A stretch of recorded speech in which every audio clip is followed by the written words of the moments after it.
We're going to spin today. It's a Corriedale wool. Corriedale is the breed of sheep, and it's got little silk bits in it. And Robin is setting up. She's got her bobbin. It already has the yarn on it. She can spin on top of this bobbin or start fresh. And I'm fluffing out the ends here. Yep. To join it up. And here I go treadling. Oh, my take-up. Oh, you know what it is. What happened? It came off the hook. Or no, it didn't go through the orifice. Oh. That's a big thing to remember. We'll have this on the blooper reel. Action. Okay, now remembering to pull it through my orifice first. Yeah. She has a little hook to go through her orifice. Because I can't fit my fingers in there. Yeah, I can fit mine in, so that's the difference. So you fray it out a little bit, and then kind of mush it together, and then treadle a bit till it catches, and then you can adjust your break tension as necessary.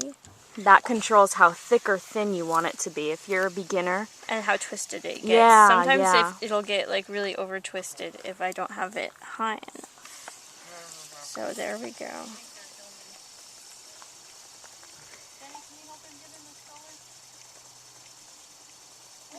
This, if plied, would result in about an Aran weight yarn.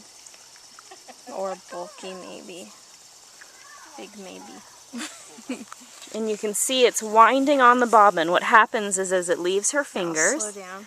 yep, it goes through the orifice, through a little hole just like mine, around the hooks, up and around the bobbin. And then you would shift it over on the next hook over so it doesn't all pile in one spot. Yep. Kind of like a sewing machine. It'll go like back and forth, just to fill it up, stay nice and balanced. Mm-hmm.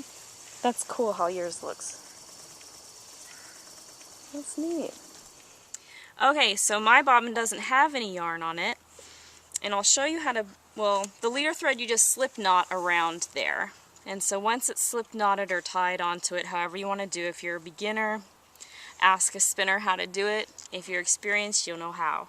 Bring it around the back hook, through all the hooks, just like on Robin's wheel. Now I can stick my finger through my orifice since I have a bulky wheel. And I'm just going to stick it in here, pull it through, and I'm ready to go. So I don't need one of those little hooks. And I'm going to start spinning just like Robin did. Taking my yarn, I loop the end through the little loop of the leader thread. Because you can see the leader thread's actually a loop.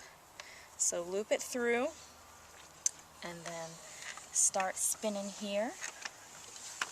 Sometimes mine needs a little bit of a start. There we go. And it's twisting around, so I'm just going to pull the wool back and let it go into the wheel. And you'll see my yarn is a lot bulkier than Robin's yarn, because that's my wheel's specialty, making a super thick yarn. And as I'm spinning this, it's wrapping around the bobbin. And so just practice like this a lot. This is basically the type of spinning you'll do with any kind of wool, but we'll show you the other two types of wool. Anyway, I can make really big poofs, bringing them out. If I spread it out, I can make thick and thin bits, like that. So take a chunk, pinch it where it's thin, and let it twist. Take a chunk, pinch it where it's thin, and let it twist. So there's a lot of cool things you can do. This is called a single ply yarn because it's just one strand of yarn. You can play with that a lot.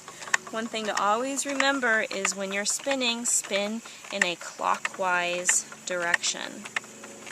Because what happens if you change direction? If you change direction, it'll untwist. And if you always spin in a clockwise direction, you'll know when you're plying to do counterclockwise, and then it will ply correctly. Otherwise, you'll end up with a big tangled mess. So avoid the headache. Just take our word for it.